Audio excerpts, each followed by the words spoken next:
So the Lakers are, the last 3 games, first in the league in defense? What in the world is going on, man? Want to talk about it? So we got the Lakers, they were near last, 27th, 29th in defense. Last 3 games, and probably if you add this game, they went to first in the league in defense. And they look pretty good doing it. Player of the game for me was Gabe Vincent. Gabe came in and played great positional defense. He was always in the right spot. He was always up into people, always up under people. And he was aggressive, got his hands on some things. And then offensively, of course, he played simple basketball. He sat in corners, and it was like he was, it's kind of like you think of somebody throwing lava rocks over a wall or something like that. You're trying to besiege a castle. And, Gabe was just, nice high arching splashes, most of them all net, and he was just cool, calm, and collected. I said the right-handed Derek Fisher, but we don't want to get too much into comparisons and all that. Gabe is Gabe. Gabe Vincent, very smooth tonight, very impressive. Max Christie, once again, he's become very aggressive defensively. Earlier on, it's like he was always in the right spots and all that, but he didn't make anything happen. Once again, a benign defender, not anymore.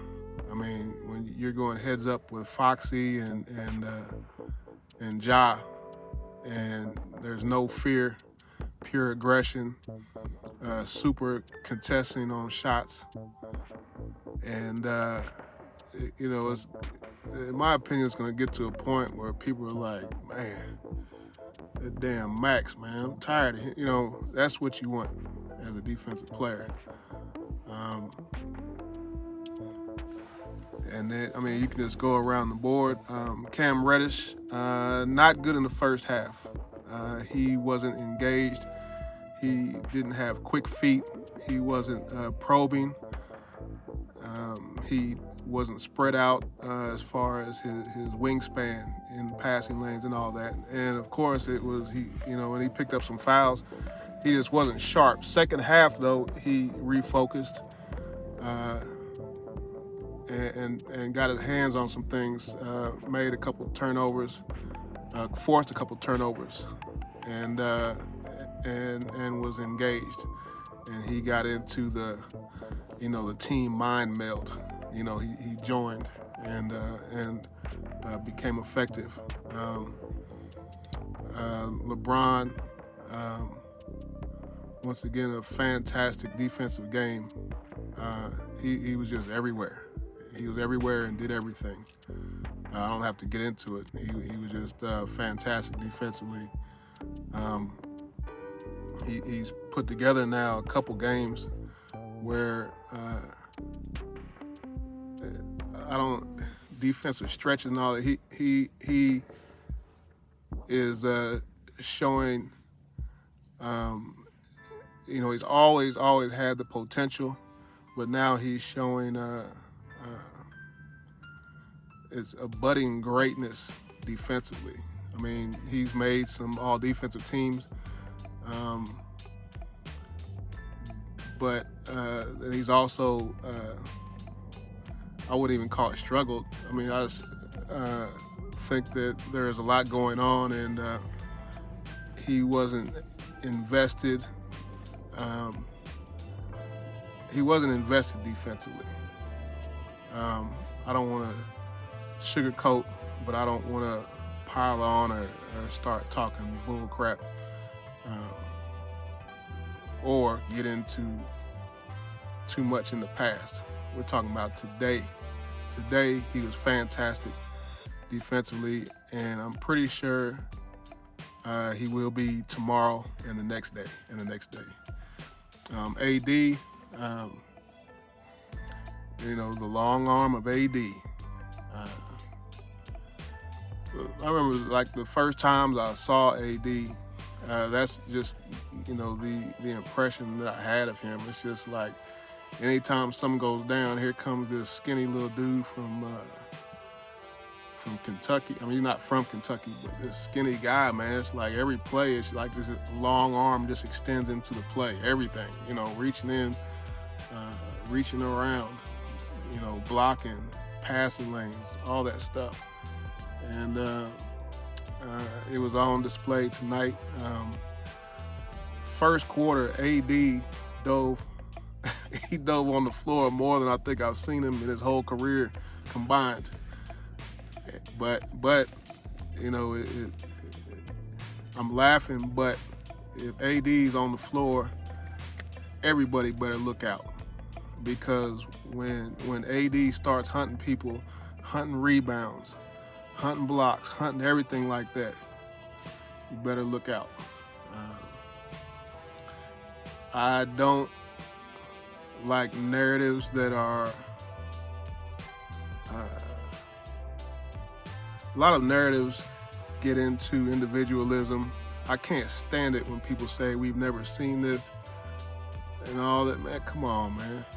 We've never seen this, and can you talk about the 20 and 20? And it's just like, just relax, man. Media needs to relax. I can't be mad at. They don't know how to win basketball games. So many people, like I said, if they're not, they just don't know. So I can't be too hard on them. But the narratives always divide. If you look at, the Lakers, after the game, that looks like a team to me. It looks like a team. Everybody's cool. Nobody is thinking about this, that, and the other. It's just like we came out here and we put it on the other team. And that's it. And that's what you want.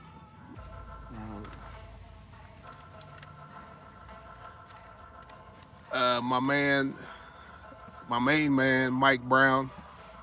I love Mike Brown. I used to I used to tick Mike Brown off when he was at Cleveland. I won't get into it now, but I love Mike Brown. That's my guy. They're kind of struggling. This year because I know they were supposed to be, or felt they were on an upward trajectory. And I might make a video soon in the future and talk about, there's certain players, you'll have teams that are good, pretty good, whatever, and they'll have to let a player go. And everybody is like, well, yeah, he just left. And it's like, I don't think you know what just happened. It's like if you have a big, beautiful beach ball, but there's this little plug that holds the air in. You take that plug and the whole beach ball can deflate. But it's not beautiful, it's just a little plug. But, so much going back to storylines, narratives, and all that stuff. I started hearing this storyline, like saying MJ didn't play anybody and all that. And that's people that know nothing about basketball. And I abhor storylines like that, didn't play anybody. Me, I'm a staunch advocate for the old school. You don't know what you don't know. I'm a staunch advocate for the new school too. I understand the differences between both. All that to say, going back to Sacramento,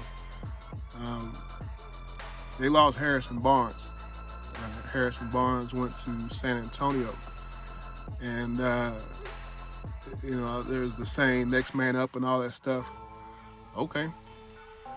Uh, I think people in Sacramento may or may not realize that Harrison Barnes was one of those guys when, when he moves on, there's a lot that went out the door that was, I don't want to say taken for granted, unrecognized value. I look at Denver, when Denver lost Bruce Brown, I thought, he was a player like that. And I can maybe do a video later talking about, different players that, the guy that he just like, oh, okay, he's gone, but we got so-and-so, and it's like there's not an understanding of the value of that person. And I think that's where Sacramento is struggling, is with Harrison Barnes' departure. And then, of course, with Sacramento, I think